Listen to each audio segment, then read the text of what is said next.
Welcome to Caregiving Club On Air. This podcast is dedicated to the millions of family caregivers who want wellness tips and self-care solutions, who seek expert advice, and who want news about healthy aging and how to create well home design in our forever homes. I'm Sherri Snelling, a corporate gerontologist, author, and educator, a TV interviewer, host, and news commentator. I'm joining you from Southern California, where our interviews and news take us all across the country to explore the many ways to help you on your caregiving journey and to lift you up here at Caregiving Club On Air. Welcome to our third episode in May of Caregiving Club On Air. I am your host, Sherri Snelling. I'm a corporate gerontologist, author, and CEO of the Caregiving Club. So in May, we recognize and highlight National Mental Health and Mental Illness Awareness Month. And this is such an important topic, I think, for all of us, but especially for family caregivers. And I'm just absolutely thrilled that we have our expert guest on to kind of lead us through this conversation, who is Jerri Clark. She is the person who oversees the resources and directories for the Treatment Advocacy Center, also known as TAC, which is a national organization that both advocates for better policy and reforms, but also provides a lot of really beneficial information for families on guiding them through some of the checklists and other things that they need to be thinking about as they take this caregiving journey with their loved one with mental illness. And specifically, TAC focuses, as she'll tell us, on what they call SIM, which is severe mental illness. These are things like schizophrenia or bipolar disorder. So these aren't things like ADHD or depression or anxiety, which are also mental health issues. These are actually more in the severe category.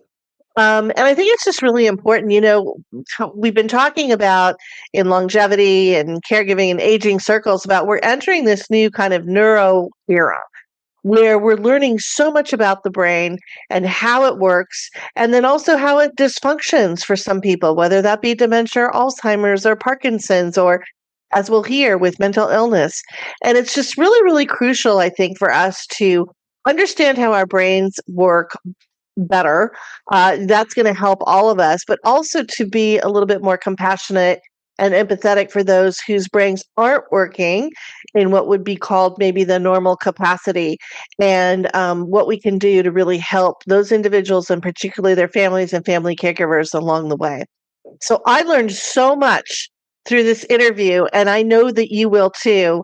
I really hope you enjoy this discussion with Jerri Clark. I should mention she's also an author. We're going to talk about her book, which is really poignant because it's about partially her story, but also a lot of insights and solutions that she's sharing with family caregivers of those with mental illness. So here's my interview with Jerri Clark of the Treatment Advocacy Center.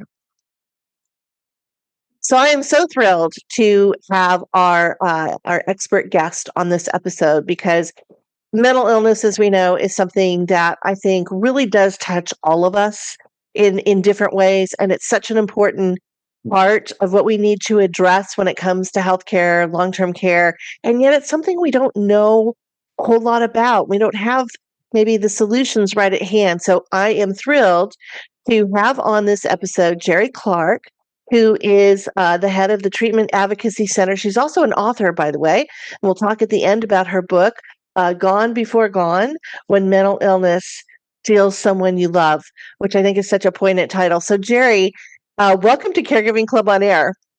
Thank you so much for having me. And let me clarify right up front that I am the resource and advocacy manager at TAC, not the director.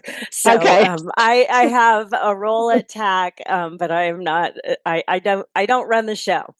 Okay, that's helpful. We want to make sure we get everything accurate, so I appreciate that. Well, of course, as I mentioned to you, the first question we always ask all our guests is, where are we talking to you from today? I am in Southwest Washington State. I live a stone's throw from Portland, Oregon, just across the Columbia River on the Washington State side. And Beautiful, beautiful area. Treatment Advocacy Center is scattered across the United States. We're a small but mighty team, almost all of whom work remotely. We do have a small office in Alexandria, Virginia. So that's our home base, but we're all across the country. Great. Well, I came across you as I was doing my newscast, and I did a little report on what had happened with the tragedy with the Rob Reiner family.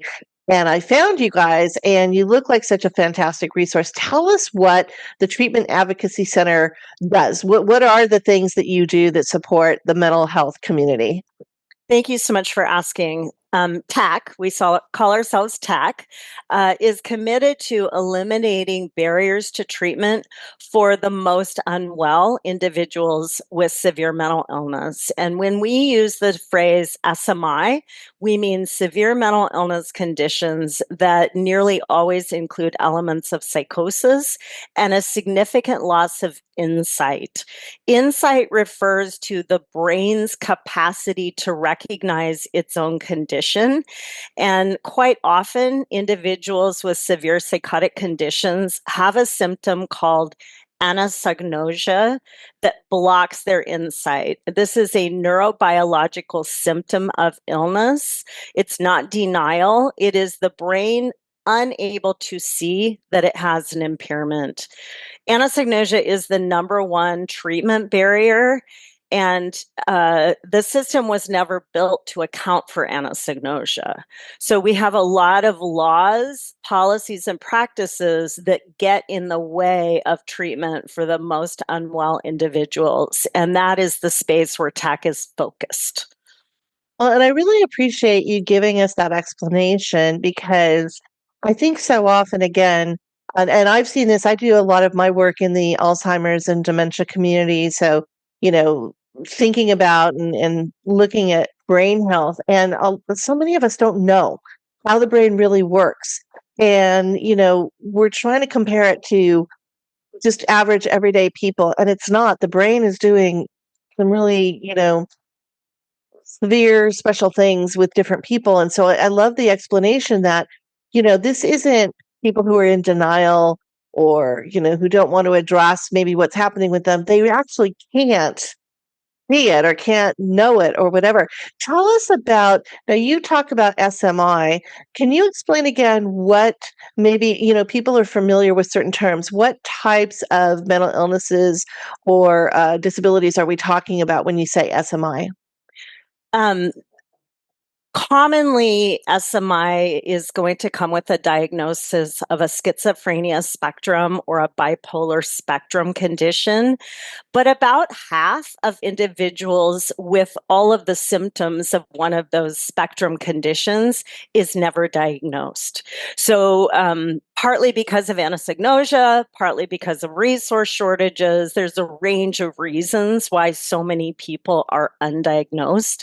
But TAC is laser focused on eliminating barriers to treatment for those who are undiagnosed, in addition to those who are diagnosed. Mm-hmm. And diagnosis, again, such an important part of our whole healthcare system, and I know dementia advocates have struggled with this to get primary care physicians to really understand what's going on with the brain to get then the person to a specialist like a neurologist. Tell me what happens, or can you talk a little bit about, are there challenges with just the primary care practice out there not really understanding mental illness the way they need to? Significant challenges across the system. Training about what psychosis looks like needs improvement. Referral process needs improvement. A vast majority of psychiatrists with the highest level of training never see a person with severe mental illness. Those practices often are really built to support people with what we would call mental health conditions, generalized anxiety disorders, frustrations and confusions in their lives, depression, and not to downplay the importance of treatment for those conditions. But those are psychological conditions. Sometimes medication is helpful. But what we are talking about with severe mental illness is really an entirely different project that needs a very different approach in our treatment systems.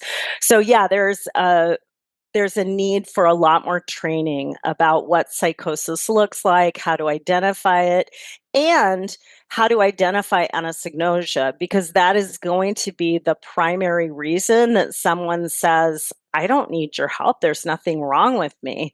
And when psychosis is profound, that might look like the problem I need help with is the CIA has planted bugs in all the smoke detectors in my house. They're in my microwave. And what I need help with is getting the CIA out of my house, getting the chip out of my brain, right? So psychosis has taken over, and that person experiencing that believes that is real and truly happening. And so their priority is going to be related to the perceptual reality that they're living in. They're not going to say, I think something's gone wrong in my brain and I need a brain doctor to help me sort this out. They are not going to have the capacity to ask for the exact help that they need.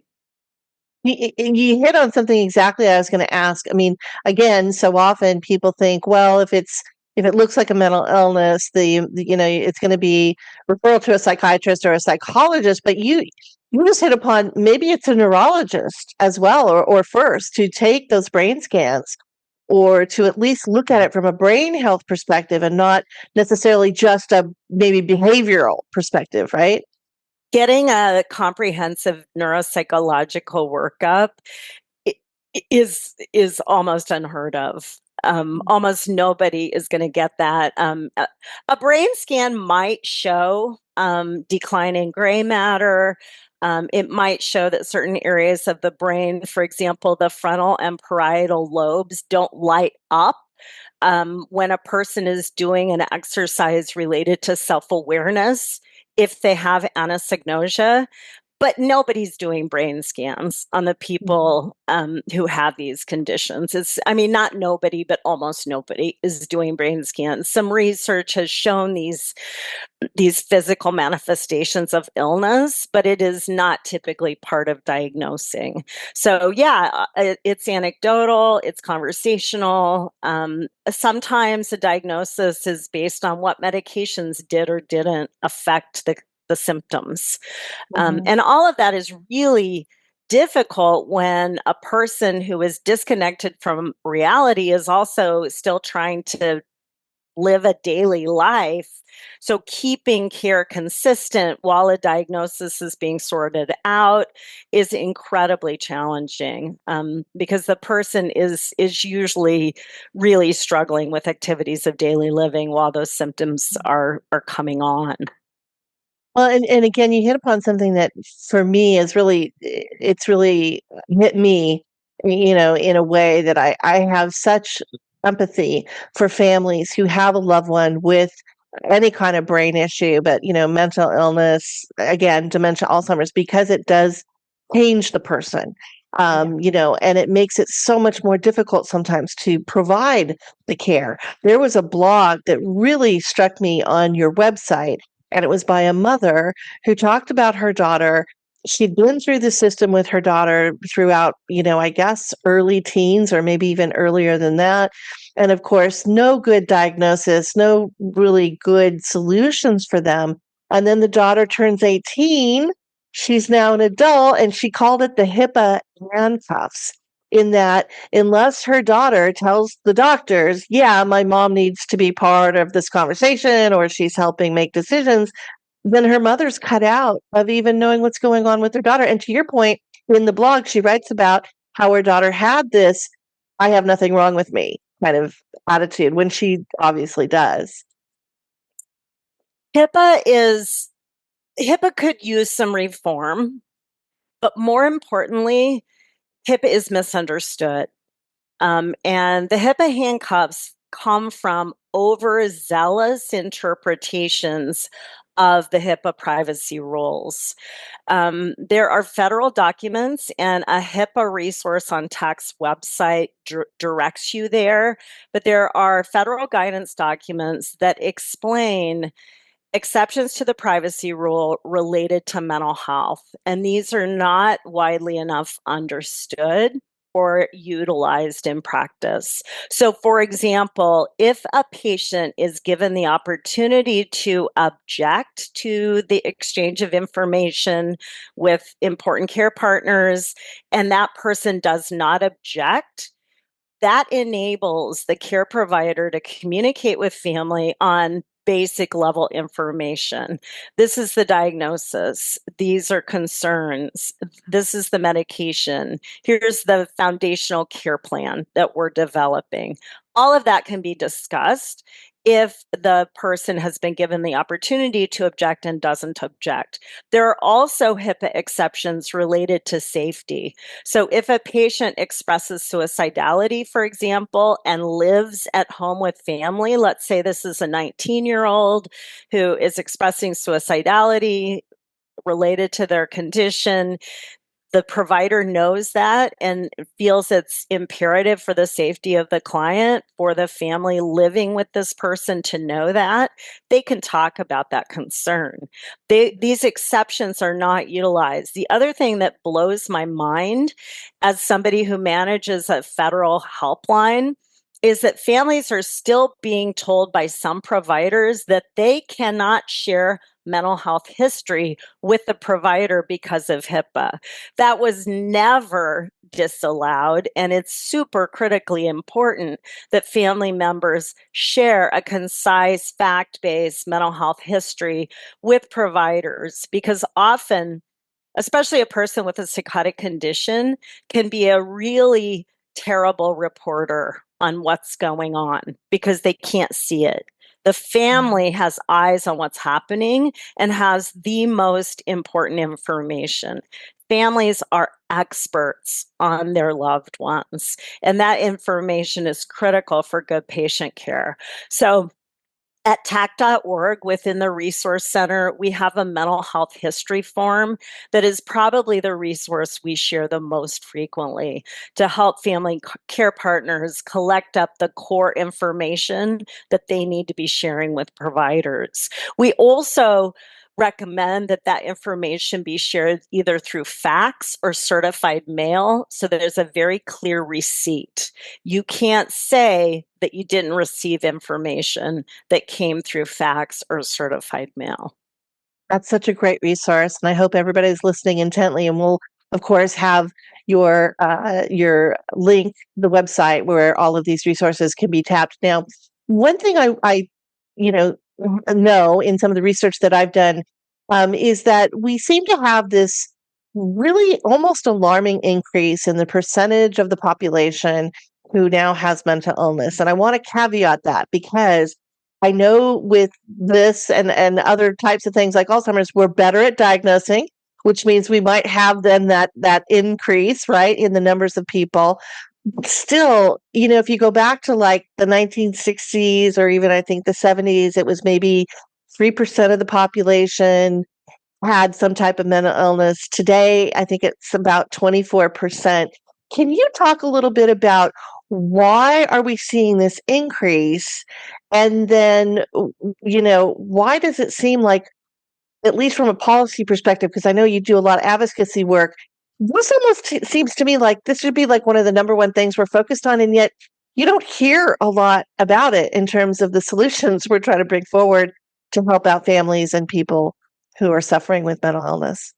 So first, I want to delineate between what we at TAC would call a mental health condition and what we refer to as severe mental illness. So mental health conditions might include eating disorders, anxiety, depression. These are important topics, and people need and deserve care for these conditions that are impacting their quality of life, their ability to navigate life. Generally, someone with a mental health condition understands that something's not working, and they know how to seek care autonomously. Have those numbers gone up? Perhaps, and perhaps because of the reasons that you've already stated. Severe mental illness, which is neurobiological, it has to do with the functioning of the brain, includes, as I've explained, elements of psychosis and loss of insight. Those numbers have always been somewhere around 3% of the population. So this seems to be part of the human condition, and those numbers have not gone up a lot. There is one area of severe mental illness that is on the rise, and that has to do with cannabis use disorder. And the research is still emerging, but there are correlations showing up in the research between high potency THC and the onset of permanent psychotic illness, especially schizophrenia, and especially in young men who are using cannabis heavily with high potency THC levels. So that is something that needs a lot more awareness around it. There is so much permissiveness around cannabis use now in our society as it's being legalized and even medicalized in ways that aren't always evidence-based. So it's something to note and watch. But I talked to a lot of families whose young adult children were doing great in their lives until they started using cannabis heavily. And now their brains are forever changed and they're getting diagnosed with schizophrenia. Sometimes the psychotic condition resolves with the cessation of the drug, but not always. Yeah. So again, stay tuned on that topic. So that does seem to be a place. I've heard it described as the one preventable form of schizophrenia when Well, it's thank you for cannabis that. induced. Yeah, thank you for that. And we want to make sure we do highlight that for our audience. That's such an important piece, I think, for families to understand, particularly with the younger, as you mentioned, starting so young, right? When the brain is still being formed, and yet you're attacking it with something that probably isn't going to be doing any good, as all of that's going on. Just to go back quickly, because you do mention, okay, because we have this cannabis connection. Um, what percentage of some of the severe mental illness or SMIs are genetic, family related versus just organic? You get diagnosed and there's no family history. I don't have those numbers right in front of me right now. But I will say the research is kind of all over the place in terms of what those genetic linkages are. We do know that there is genetic correlation, and people with a family history of schizophrenia, for example, do seem to be more likely to develop schizophrenia, but it seems to be a real combination of nature nurture. And we're not really sure, we being research as a broad body, has not really fully pinpointed what all of those nurture elements might be that might trigger something that was there all along. So, drug use, when there is a family history, definitely ups the chances. But there's also autoimmune disorders, inflammatory conditions, certain pathogens like Lyme disease, that are also linked to psychotic conditions. So there seems to be a broad array of things that can impact the brain. And if the brain also had a vulnerability, the chances are going to be higher that the person might develop a permanent psychotic SMI condition. Um, and some people don't have any of those factors and the brain just gets sick. So, Yeah, there's a need for a lot more research. absolutely. So, I mentioned to you one of the areas I wanted to talk about was kind of, I think, I don't know if it's controversial, but it certainly, again, it's very tragic for families who have a loved one who has mental illness. Very often, it's the drug therapies that are applied to address these types of situations, and yet they kind of people have talked about it's just a flat effect. You don't have any joy in your life when you're on some of these drugs. And that's why so many of these people then go off their meds and tragically maybe even end up homeless or on the street. And the resources and recourse for families to me is so tough. What do you do? I mean, what are the answers for families who are suffering? They love their loved one, they want to help them, but maybe that person doesn't want the help. Or, I mean, talk to me about some of the things that you've seen and you advocate for. So first, let me reiterate that the number one reason a person won't seek or stay in treatment is anosognosia, when the Okay. brain can't see what the brain can't see. Okay. So the number one reason for non-adherence to treatment is going to be anosognosia. That said, the side effects of medication can be really frustrating to many people. And I mentioned there needs to be a lot more education about psychosis. There also needs to be a lot more education about the use of antipsychotic medications, because from my vantage point, and I am not a clinician, but from my vantage point as a family member who's been there and a resource manager who talks to families all across the United States, medication is often used sort of like a cudgel when we need a scalpel, right? And Yeah. so the sophistication of these medications needs to be better appreciated. And medication management needs to include a lot more attention to side effect management in order to keep people motivated to stay in treatment, because ending treatment is devastating, as you mentioned. I talk to families every week whose loved ones were doing pretty well. Stabilization was happening. They were getting their lives back together. They stopped their meds and now they're incarcerated or homeless or they've attempted suicide. So I want to be really clear that the response to a psychotic condition is treatment. Mm. Treatment is not the problem. Treatment is the solution.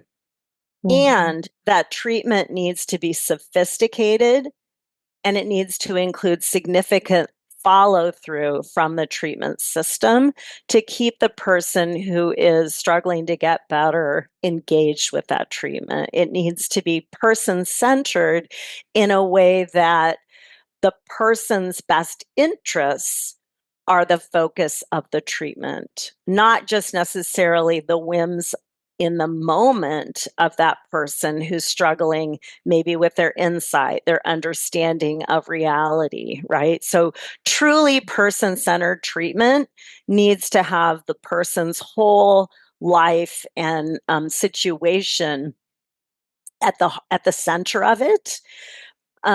Sometimes I hear that patient-centered care means whatever the patient wants. And that's never going to work when there's psychosis and missing insight, right? Truly patient-centered care cannot mean autonomy at all costs. It needs to mean that a professional who can see the reality of what's happening is really considering what is in the best interests of this person who needs to come closer back into reality. Yeah. And you take situations like the Reiner family. Most people know the story. Rob Reiner, Hollywood director, actor, and his wife were both allegedly they were murdered, but they were allegedly murdered by their son Nick, who had been diagnosed, I think, with schizophrenia or some type of SMI. Had been, in drug therapy, working with some type of a psychiatrist, psychologist, but unfortunately, this tragedy happened. Um, you know, how do we deal with that as families? I mean, to your point, yes, it's not just a drug intervention, right? It's a behavioral, cognitive talk therapy, whatever it is, but it's not treatment that you're talking about that's holistic.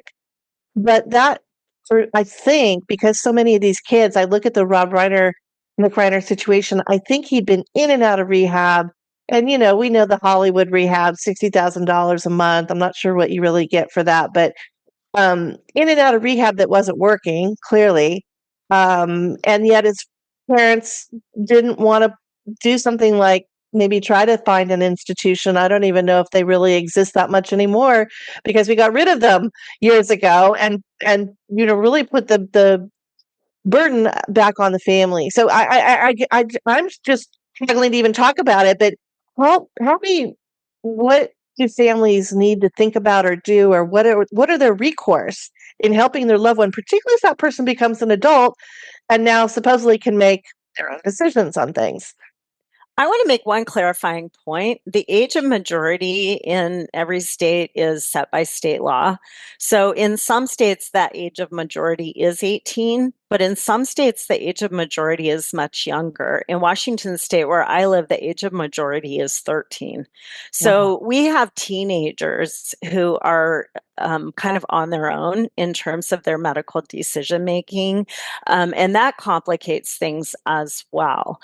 Um, that said, you asked, what can families do? Families can only do so much, and the system has to change. We do not have a system that is built to save and support these sickest individuals. The system is a cobbled together collection of intended and unintended consequences that was never designed with a flow chart for what should happen when somebody gets really sick with a psychotic condition. When the large state hospitals were shuttered and or drastically reduced through the 60s, 70s, 80s, there was going to be a plan developed by President Kennedy of community mental health that never manifested. The funding fell through, the willpower fell through, that program never really happened.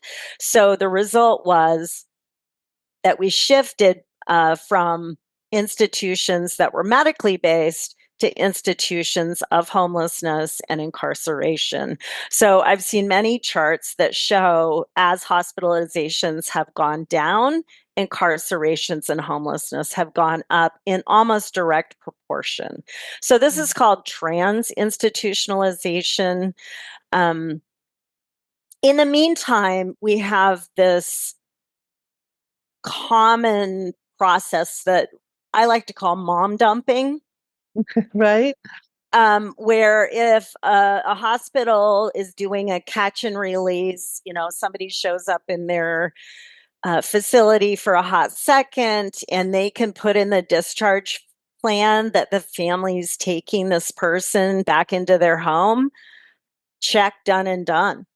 Right. And so, why would a family be equipped to manage a person in acute psychosis, disconnected from reality, completely confused about what's going on, unable to see that the problem is in their own brain?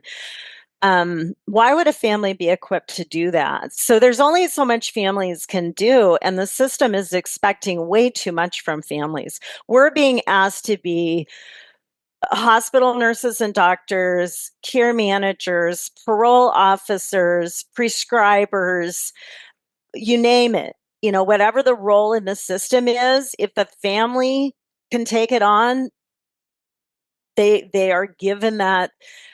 They're given all those roles at the same time. They're doing all of that with those HIPAA handcuffs absolutely on their wrists.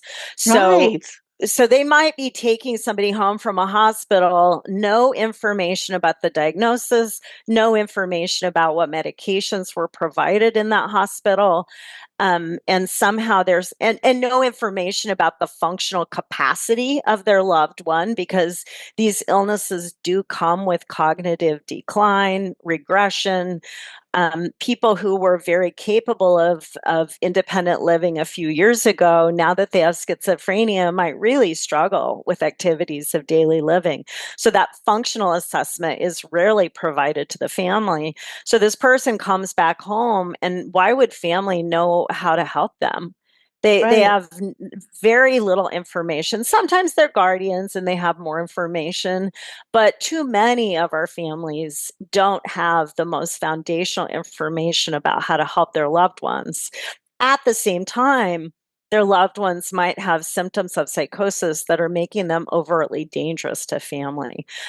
For example, there's a delusion called capgras, where the person in psychosis believes that their loved ones aren't really who they say they are, but they're imposters. Oh, And that can become quite dangerous if they believe that they need to, for example, eradicate the imposter in order to save their real loved one who seems to be missing, right? I mean, that's a very complicated delusion. It's not super common, but when it happens, it can get dangerous very quickly. yeah. And a state statute that might say we can hospitalize somebody if they're overtly dangerous is rarely set up to acknowledge that. Is there Right. anything about that confusion that is making a person overtly dangerous? It's complicated. Yeah. Yeah, it is, and it's hard to predict which way it might go. Exactly. We're getting close on time, but I want to make sure we also touch upon your book. But tell us, is there anything else we haven't talked about that's important for family members to know? I know that you're going to tell us about. You've told us some of the resources that you have, but are there other resources that families can turn to TAC for help, guidance? What are the things that would help them?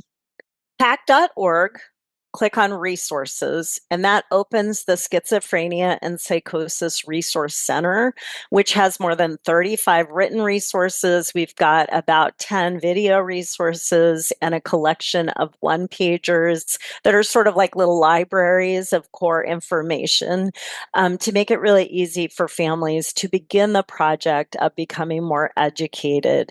It's really important that families develop vocabulary around psychosis, around anosognosia, in order to have collaborative conversations with providers who sometimes have deep knowledge on those topics and sometimes don't have the depth of knowledge on those topics that is really needed.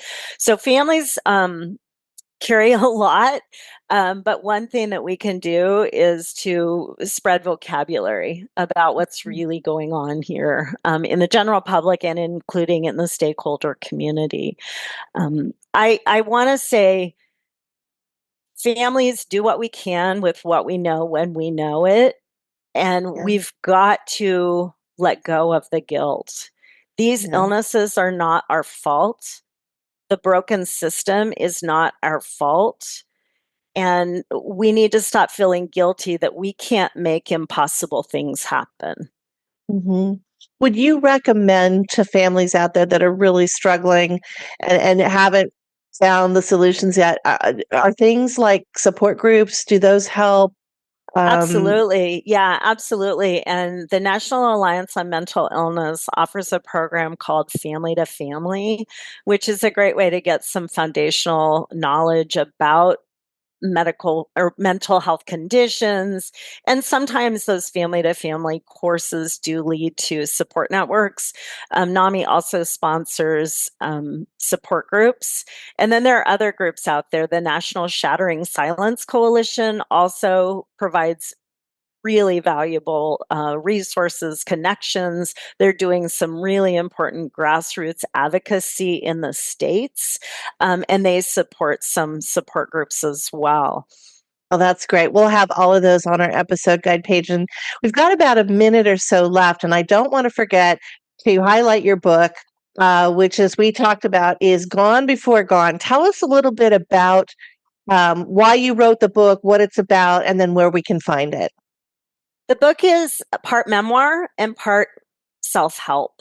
Um, I have been told by readers that they start out thinking they're going to be reading a book about my journey, and they realize what they're really reading is a book about their own journey because the book includes all sorts of do now contemplations and exercises to help people begin to manage losses that are beyond human expectation and figure out how to reclaim their own lives so that they are more empowered and more healthy in managing the complexity of the situation. So help yourself first.